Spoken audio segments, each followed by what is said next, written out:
예수님께서 보리밭 또 밀밭을 지나가시다가 거기 함께 피어있는 독성보리 밀을 제자들이 보면서 이야기를 나누시는 것을 듣습니다.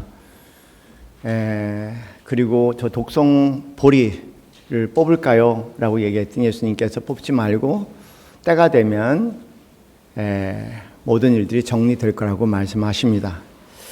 어쨌든 그런 이야기 속에 예수님이 하신 말씀이 비유로 말씀하시는데 그 말씀을 이해하기가 힘들었나 봐요. 그래서 제자들이 이제 나아가면서 그 비유를 설명해 달라고 말합니다. 저희가 주목해야 될 말씀은 비유가 아니면 아무것도 말씀하지 아니하셨다라는 비유입니다. 물론 예수님께서 하신 말씀뿐만 아니라 성경 전체의 말씀은 커다란 비유라는 사실을 여러분이 마음에 주셨으면 좋겠습니다. 비유는 은유 이야기를 비유라고 그렇게 이야기를 하죠.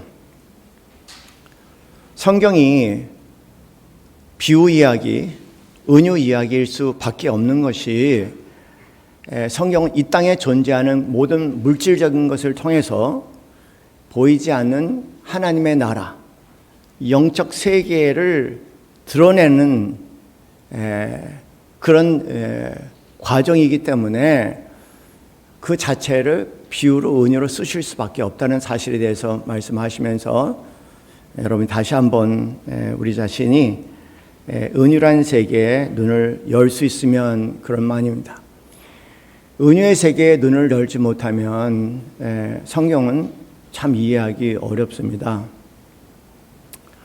지난주 은유와 환유에 대한 말씀을 드렸는데 환유의 눈은 이 세상에 존재하는 것, 물질의 눈으로 모든 것들을 바라본다면 은유는 이 세상에 존재하는 것, 그 물질의 세계 속에 그 물질과 존재하는 이 물질의 세계를 이 세상에 존재하는 것을 초월한 세계를 바라볼 수 있는 눈, 그런 눈을 은유의 눈이라고 얘기합니다. 예수님의 눈은 오늘 설교 제목처럼 사람을 살리시게 하는 은유의 눈이라는 사실을 오늘 마음에 좀 담아낼 수 있는 만만치 않은 시간이 되기를 바랍니다.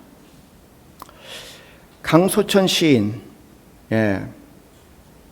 닭이라는 시가 있습니다. 아마 어렸을 때 여러분 접했을 겁니다. 이 강소천의 그 시인의 닭이라는 시는 그렇게 간단합니다. 암기하기 아주 좋아요. 옛날 시들은 참 암기하기 좋아요. 물 한 모금 입에 물고 하늘 한번 쳐다보고 또 물 한 모금 입에 물고 구름 한번 쳐다보고. 여러분 시는 은유입니다. 이게 은유죠. 이게 무슨 뜻일까요? 물 한 모금 입에 물고 하늘 한번 쳐다보고 물 한 모금 입에 물고 구름 한번 쳐다보고. 이것을 환유적으로 얘기하면 이런 설명이 가능하죠. 뭐냐면 닭이라는 동물은 말이지 인간과 달라서 물을 입에 한 모금 물면은 그런 상태에서 꿀꺽 넘길 수가 없어. 생리적으로 그렇게 돼 있어. 그래서 고개를 들고 들어야지만 그 물이 넘어간단다. 그래서 강소천 씨가 이런 시를 쓴 거야. 물 한 모금 입에 물고 하늘 한번 쳐다보고 물 한 모금 입에 물고 구름 한번 쳐다보고. 정말 그럴까요? 그렇게 쓴 시일까요? 그런 것을 환유적 눈이라고 얘기하고 환유적 눈으로 본 설명입니다. 현대인들은 대부분 그런 눈으로 살아가고 있어요. 물론 여기에 강소천 씨는 여러 가지 것을 얘기할 수 있죠. 제가 이 시를 읽을 때 제 입장에서는 이렇게 읽힙니다. 뭔가 갈증이 생기는 거예요. 그래서 갈증을 채우기 위해서 뭔가 이 땅에 있는 뭘 한 모금 마셔봤어요. 그런데 채워질 줄 알았는데 뜻밖의 채워지지 않는 거예요. 때로는 학력이라는 것을 채워보기도 하고 때로는 경력이라는 것을 채워보기도 하고, 때로는 돈이라는 것으로 채워보기도 하고, 때로는 쾌락이라는 것으로 채워보기도 해도 갈망이 채워든 듯 싶은데 더 깊은 갈망만 남게 되죠. 모든 존재가 그렇구나. 뭔가 갈망해서 물 한 모금 위에 담아봤더니 도저히 채워지지 않은 그 아쉬움, 그 허무함을 하늘 한번 쳐다보고 구름 한번 쳐다보고 이렇게 얘기하는구나. 이렇게 얘기하면 이건 단지 닭에 대한 얘기가 아니라 우리 모두에 대한 이야기입니다.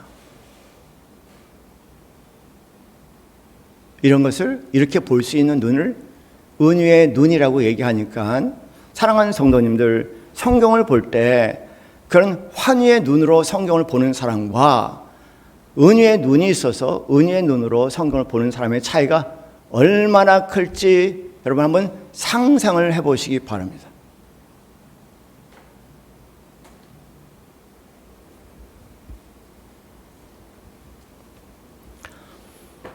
장례식장에서 작은 아들하고 저하고 방을 지켰습니다. 다 가고 둘이 이제 작은 아들과 함께 한 방에 자게 됐어요. 일찍 일어났습니다, 제가. 그래서 이제 나가서 초상화를 봤죠. 가만히 보고 있었습니다.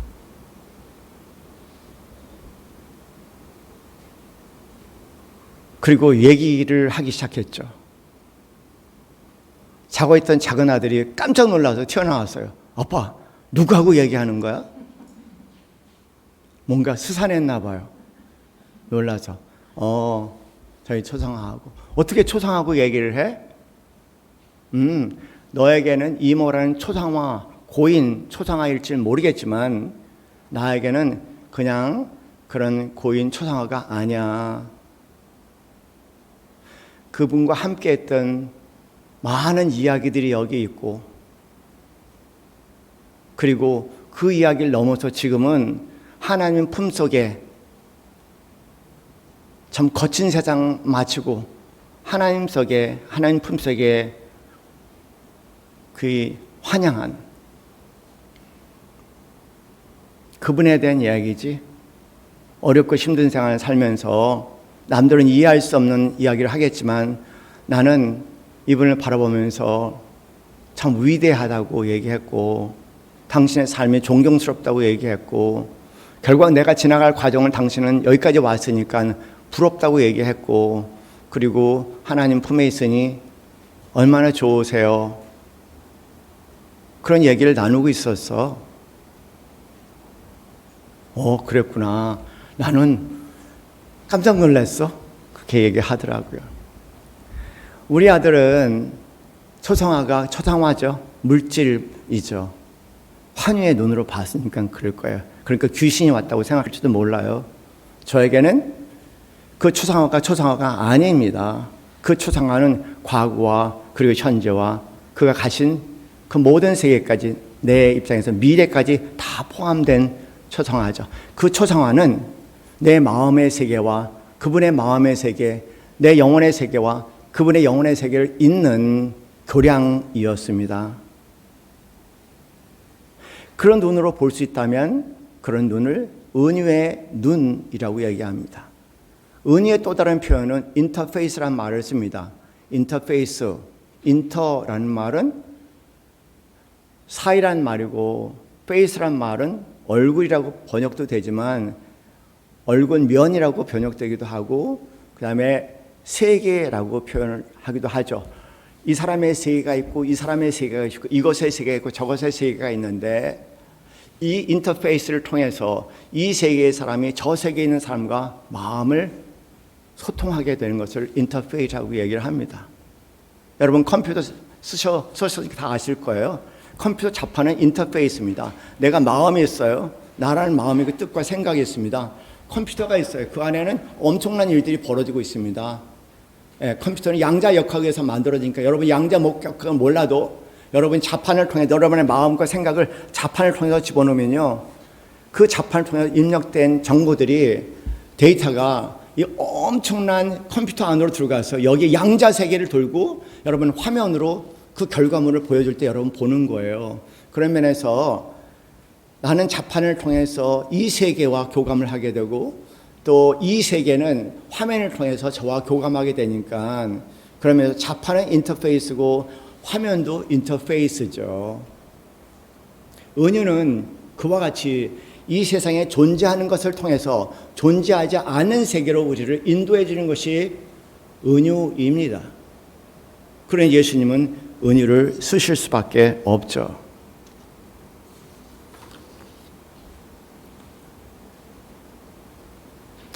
돌아오는 길에 그랬습니다.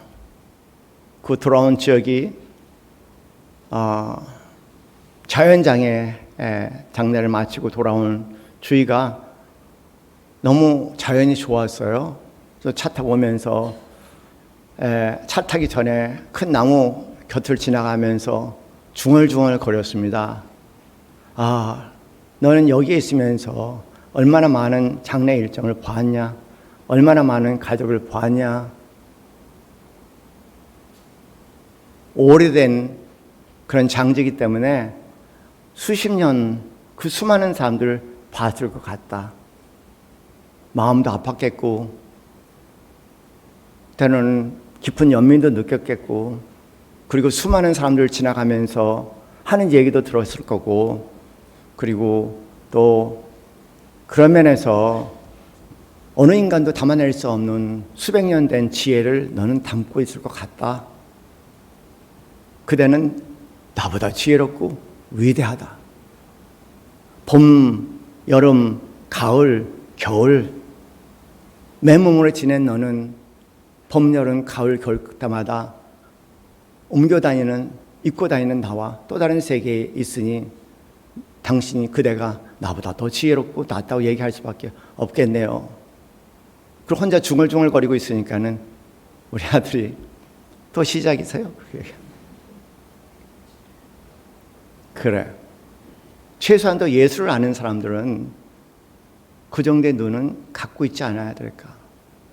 일반인들은 몰라도 맨날 이 땅에 전부인 것처럼 생활에 연연해서 살아가는 환희적인 눈이 전부인 사람은 그럴 수밖에 없지만 최소한도 예술의 언저리라도 거쳐 있다면 최소한의 은혜의 눈은 가져야 되고 더군다나 예수를 믿는 사람이라면 그 정도의 눈은 필연적이지 않냐. 뭐냐면 예수의 눈은 살아내게 하시는 은유의 눈이었어.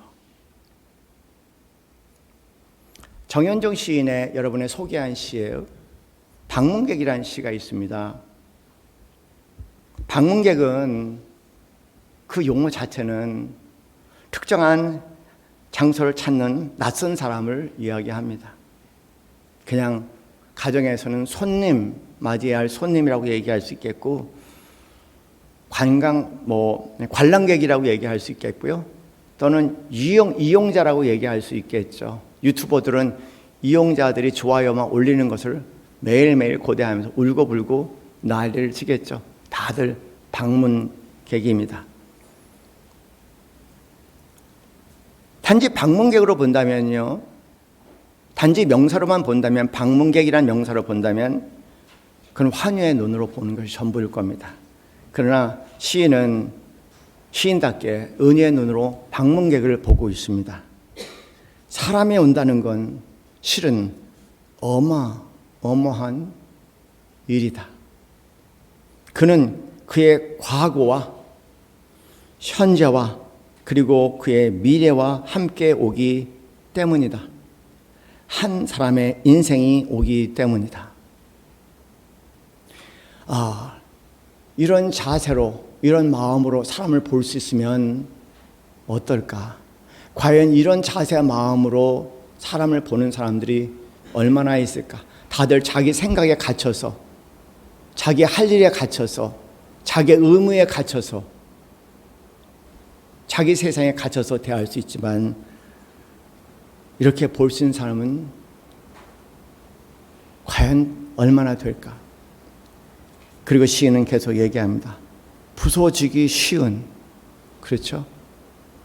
그래서 부서지기도 했을, 그렇죠? 마음이 오는 것이다. 그 갈피를 아마 바람은 더듬어 볼 수 있을 마음,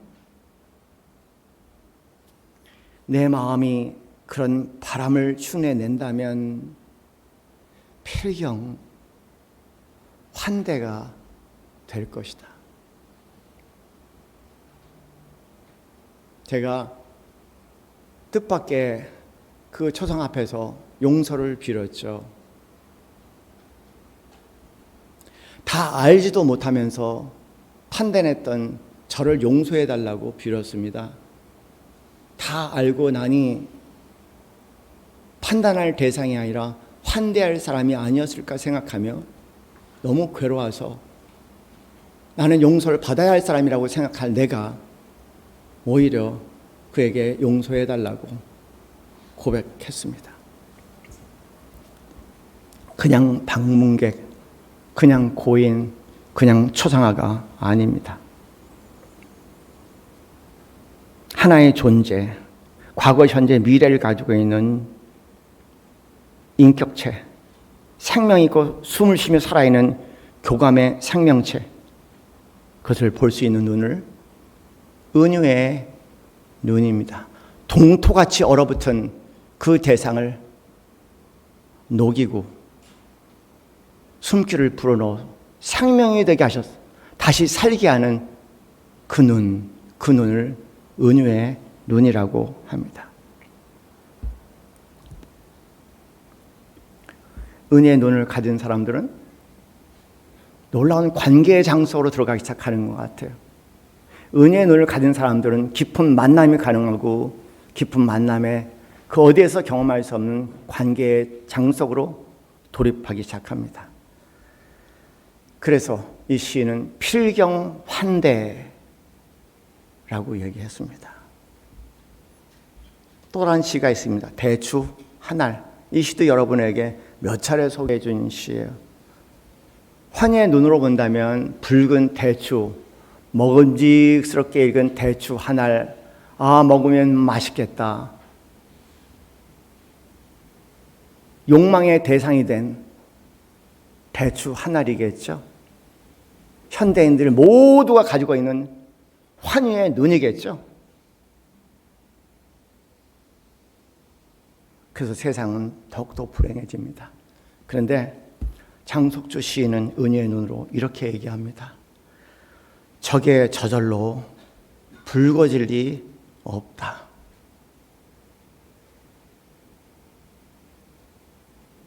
저 안에 태풍 몇 개, 저 안에 천둥 몇 개, 저 안에 벼락 몇 개.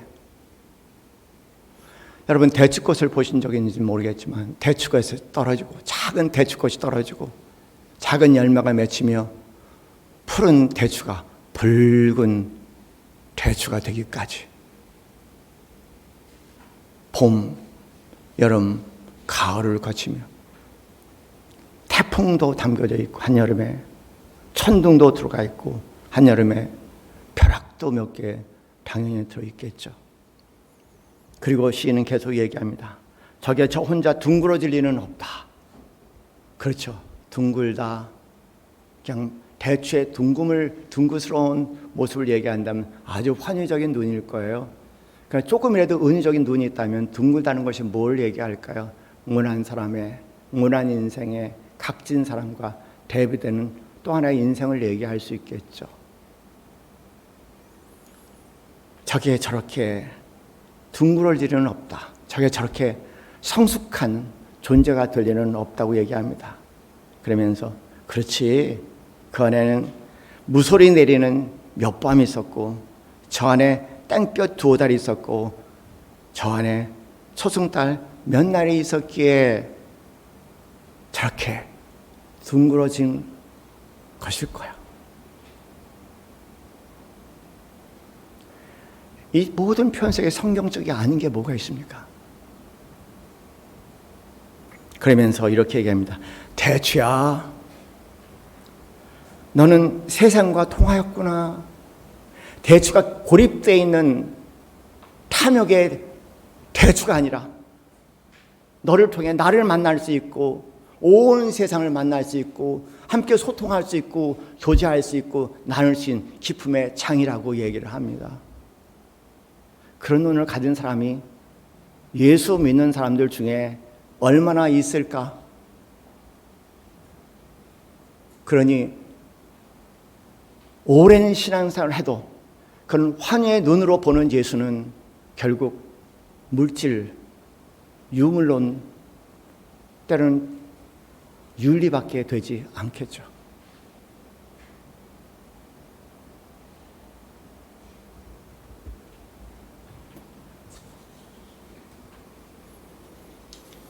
제가 나무에게 조아리고 겸손하게 그 존재에 대한 존경심을 갖듯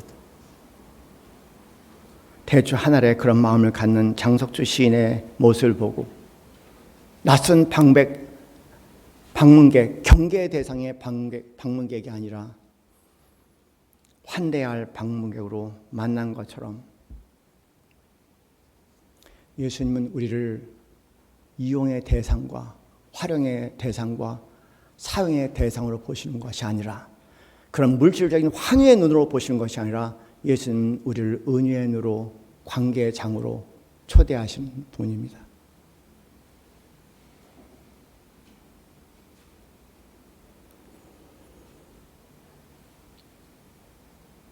요한복음 10장 10절에 예수님께서 싹군 목사와 선한 목자에 대한 비유를 말씀하시면서 내가 온 것은 양에게 생명을 주고 더 풍성히 얻게 하려 함이라 말씀하시죠. 양을 만일 환희의 눈으로 본다면 양은 자신의 배를 채우는 고기와 거래할 수 있는 양털 정도로 가치 평가가 될 것입니다. 자신의 생계와 부, 더 나아가서는 자랑과 권력의 수단에 불과할 것입니다. 예수님은 그런 환희의 눈으로 양을 바라보는 목자를 싹군 목자라고 했습니다. 그러나 예수님은 그런 환희의 세상에 오셔서 그 양에게 생명을 얻게 하고 더 풍성히 얻게 하려 하심이라 말씀하셨고 이를 선한 목자라 말씀하시니 선한 목자는 은혜의 눈으로 모든 존재를 바라볼 수 있는 눈입니다. 은적 눈으로만 가능한 세계를 말씀하시죠. 정영준 시인이나 장석주 시인의 눈처럼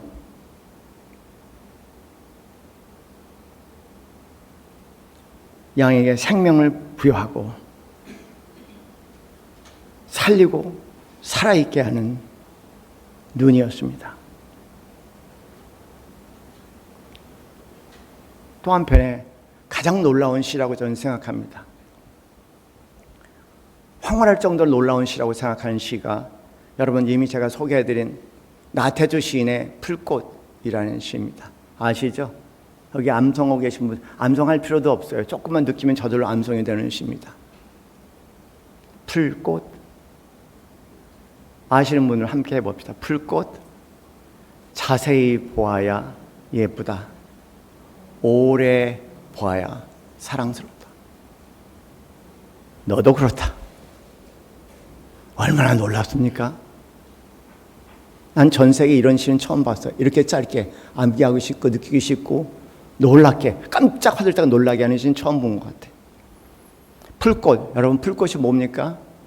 들꽃도 아니에요. 풀꽃입니다. 풀꽃. 풀꽃을 본 적은 있으십니까?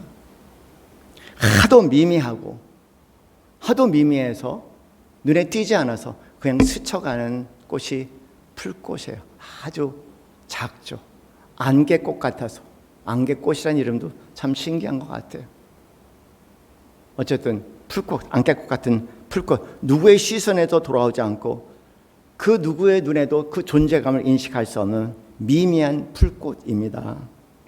그런데 자세히 봐야 돼요. 자세히 보니까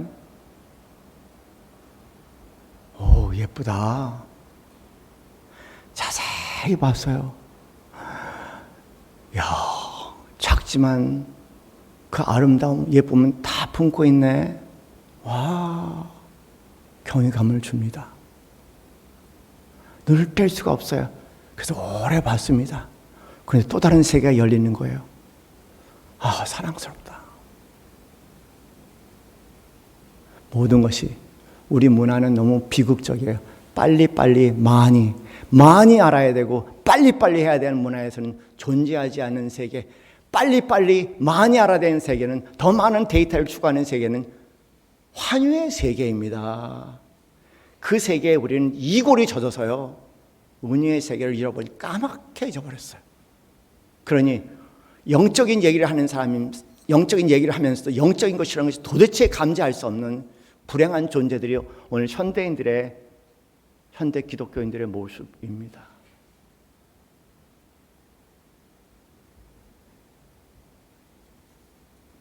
그리고 더 놀라운, 느닷없이 꼭 예수님 같아. 너도 그렇다. 왜 불꽃이 갑자기 너가 나와? 아니, 불꽃과 너가 어떻게 연결이 돼요? 그냥 비약을 해버리는 거예요. 불꽃에서 너도 그렇다. 제가 이 시를 묵상하면서 하나 깨달은 게 있어요. 예수님이 저에게, 여러분에게 그렇게 말씀하시는 것 같다는 느낌을 느꼈습니다. 세상 사람들에게 그런 존재로 네가 비춰질지는 모르겠지만 불꽃, 다 불꽃 같은 존재이기 때문에 화력이 피려고 몸부림치는지는 몰라요. 아무리 화력이 펴도 아무도 알아주지도 못하는 이런 자기 도취적인 나르시스적인 세상에서 신음하나 봐요. 불꽃.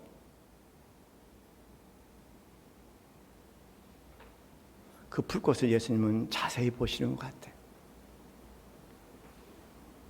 판단과 정죄가 아니라 그의 과거와 현재와 그 모든 미래를 살펴보시면서 보십니다. 자세히 보십니다. 스쳐가듯 빨리빨리 보는 것이 아니라 자세히 보니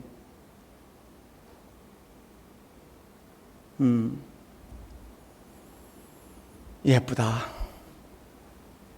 그리고 오래 보니 아마 사랑스럽다고.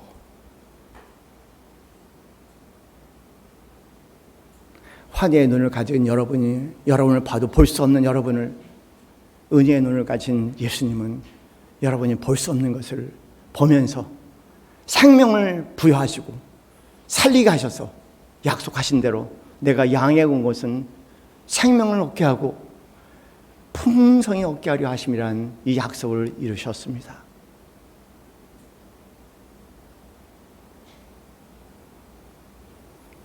송명희 시인, 우리가 찬양한 찬양이죠. 예수 그 이름. 송명희 시인은 이 노래는 송명희 시인 뇌성마비 장애자입니다. 아주 심한 뇌성마비 장애자시죠. 그리고 그분이 쓴 예수 그 이름이라는 이 시를 최덕신 씨가 작곡한 겁니다. 그랬나 봐요. 어떤 일이 일어난지는 모르겠지만 세상에 뇌성마비 장애자라는, 본인 스스로도 장애지만 주위 사람들이 모두 바라볼 때 아무런 쓸모없는, 모든 이에게 장애 같은 존재, 가치 없는 존재, 소모적인 존재, 그런 송명희 씨가 방 한 구석에서 나가지도 못하고 부모도 세상 사람에게 보여줄 수 없는 그런 오랜 칩거의 시간 속에 그 안에 뜻밖의 그 들꽃에게 예수님이 오셨나 봐요. 그리고 그는 느꼈습니다. 자세히 보시는 예수님의 그 눈길 속에 예쁘다는 소리를 들었나 봐요. 평생 종. 그리고 오래 보시는 예수님의 시선 속에 뭔가 예수님의 시선 속에 아름답다는, 사랑스럽다는 눈길을 경험했나 봐요.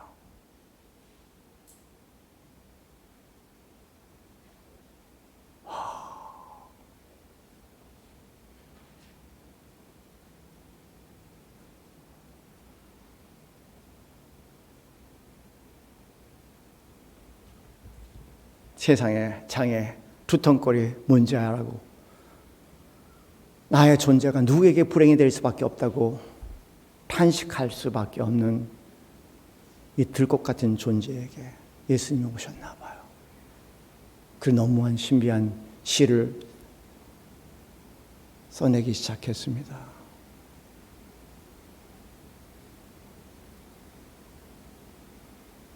은혜의 눈으로 찾아오신 예수님을 만나며 은혜의 눈으로 그분의 사랑을 이렇게 노래했습니다. 예수. 여러분에게 그 이름은 무엇입니까? 한갓 교리나 종교적인 예수입니까? 문제를 해결해주는 해결사의 예수입니까? 부와 성공을 약속하는 단지 환유적인 부와 성공의 예수입니까? 병든 자를 치유하는 그런 치유자로서 환유적인 예수입니까? 그러나 시인은 그렇게 얘기합니다. 예수, 그 이름 나는 말할 수 없네. 그 이름 속에 이름이 아니라, 그냥 이름이 아니라 그 이름 속에 있는 비밀, 그 이름 속에 있는 사랑, 그 사랑을 말할 수 없어서 그 풍부함 표현 못해서 비밀이 되었네.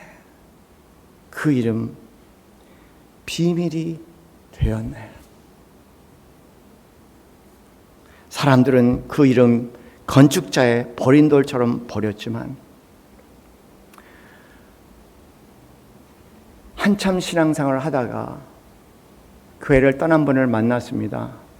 얘기를 들었어요. 왜 교회를 떠나셨습니까?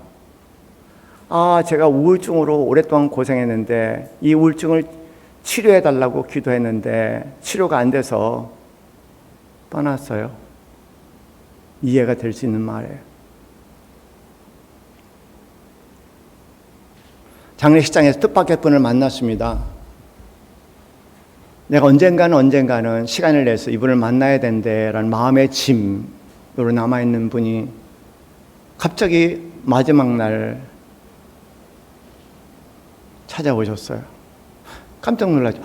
집사님, 아마 여러분이 누군지 아실 거예요. 일단은 조문을 하고 식당에 갔습니다. 식당에 가서 둘이 앉아서 얘기를 나누면서, 그런데 집사님, 제가 듣기로는 그 대청댐 있는 게 이사 가셨다는 얘기를 들었습니다. 그 춘천 가는 그쪽에 있는 대청댐 그쪽에 가셨다고 얘기를 들었습니다. 한번 뵙고 싶은데 저도 건강이 여의치 않아서 못 가뵙고, 그리고 오시라고도 뭐 하고 이해합니다. 대청동 쪽에. 왜냐하면 아들을 잃어버리고 그 지역이 떠나고 싶은 마음은 당연히 있을 것 같았어요. 그런 말씀을 드렸죠. 대청댐이요? 아니, 대청댐으로 이사 간 것이 아니라 대청역 근처에 아파트로 이사 가셨대요, 여러분. 그래서 갑자기 둘이 심각한 얘기에서 박장대소를 했죠. 대청댐은 춘천에 있는 곳, 대청역은 우리 집에서 전철 한정거장입니다.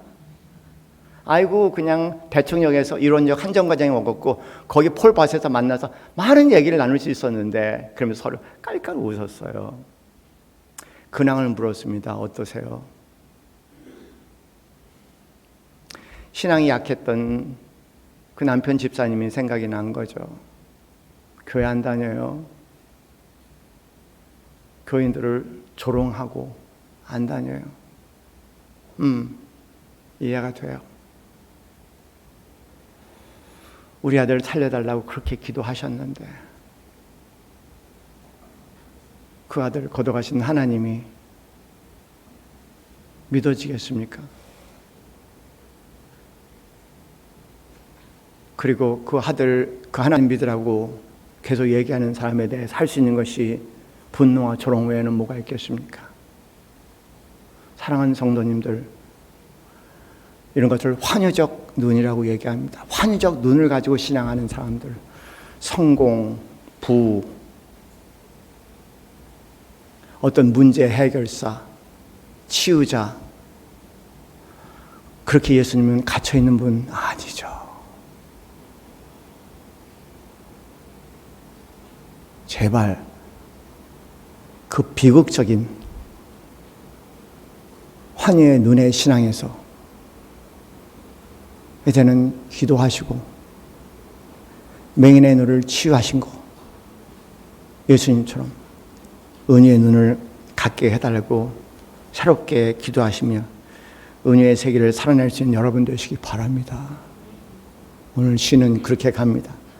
사람들은 그 이름의 건축자, 그 이름 건축자의 돌처럼 버려져. 더 이상 사용할 용도가 없다는 거예요. 더 이상 이용할 용도가 없다는 겁니다. 그럴 만한 가치가 없다는 겁니다. 다 끝났어. 버리는 그 돌. 그런 사람 너무 많아요. 그러나 시인은 얘기합니다. 내 마음에 새겨진 이름은 아름다운 보석. 내게 있는 귀한 비밀, 내 마음에 숨겨진 기쁨.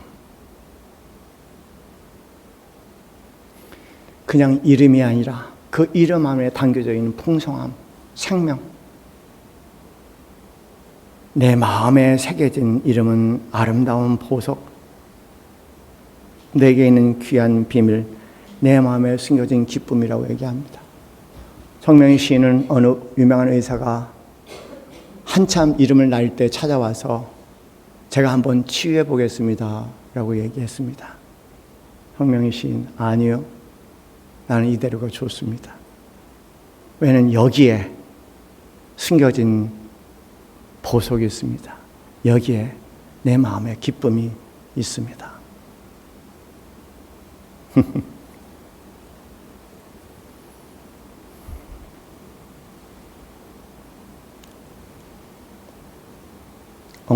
너무 엉터리 신앙생활. 환희의 눈 속에 볼 수밖에 없는 신앙. 예수님은 물질로 환원시켜버리는 환희의 눈 속에 성경이 읽혀지겠습니까? 성경 한 구절이 이해가 되겠습니까? 온통 의문 투성이겠죠.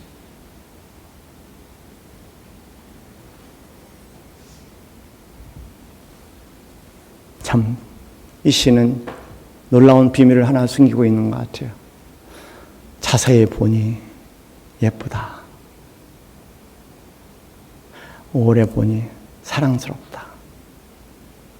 성명희 시인에게 그런 눈으로 성명희 시인을 바라봤던 예수는 마음에 숨겨진 봄을, 남들이 모르는 기쁨을 갖게 되면서 예수 또한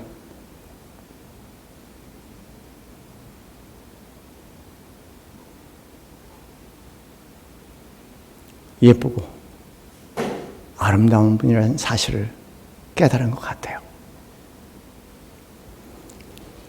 사랑하는 성도님들,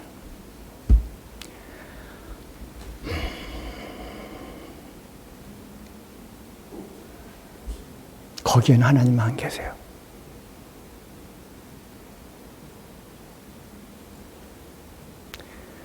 거기에는 하나님만 계십니다. 그 눈에는 하나님이 안 계세요. 아무리 자꾸 두드려도 그 눈에는 하나님이 계시지 않습니다.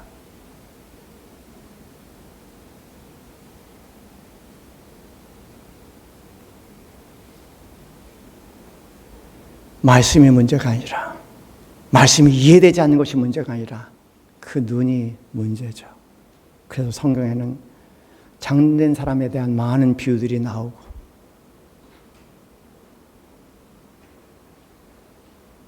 그리고 장린된 사람이 눈을 떴지만 흐리하게 보일 때 다시 한번 주님의 손길이 닿던 사람들이 필요했던 것 같아요.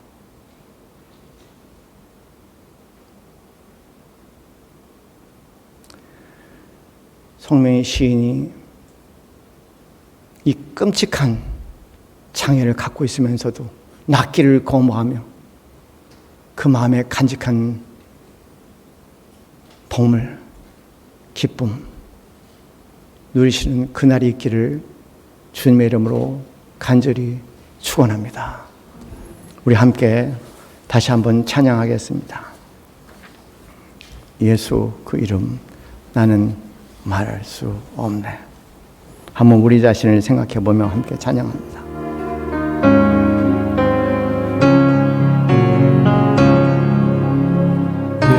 예수 그 이름 나는 말할 수 없네. 그 이름 속에 있는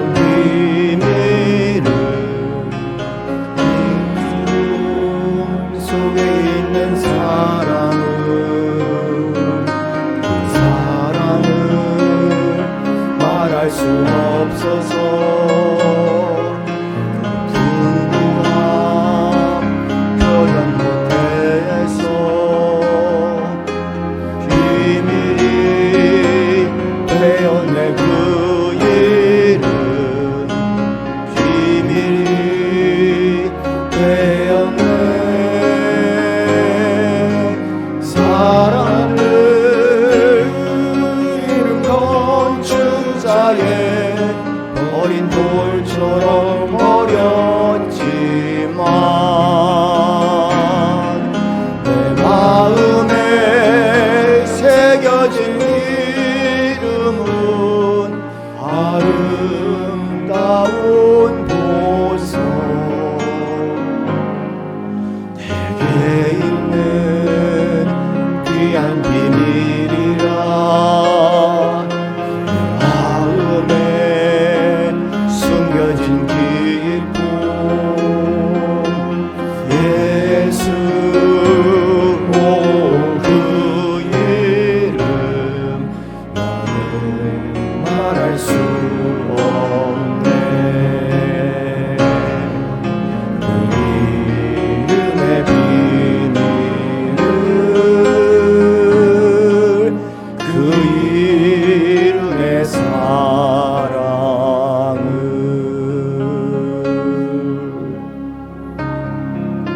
하나님 아버지 이름이 아니라 이름 안에 담겨져 있는 그 이름 안에 담겨져 있는 살아있는 나의 인생을 보게 하옵소서. 하나님 아버지 그냥 이름이 아니라 그 이름 안에 담겨져 있는 나를 사랑하사 나를 위해서 아낌없이 자기 자신을 내어주신 예수님의 모습이 담겨져 있음을 보게 하소서. 그래서 어떤 상황과 어떤 처지에서도 풀꽃 같은 인생이라 할지라도 나를 향해 예쁘다, 아름답다 말씀하시는 주님의 음성에 우리의 심한 격렬과 진동이 있게 하시고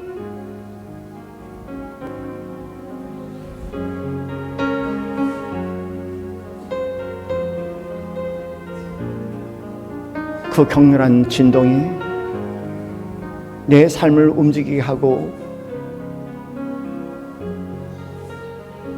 동토와 같은 얼어붙은 내 마음을 풀어 춤추게 하시고 노래하시고 찬양하게 하시고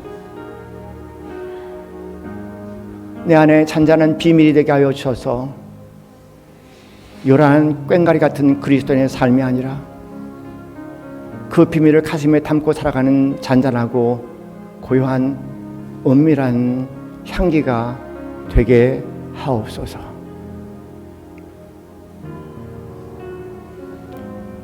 말과 종교적 행위로 섬기는 자가 아니라 그 비밀을 간직한 그 기쁨을 간직한 자의 아름다운 섬김으로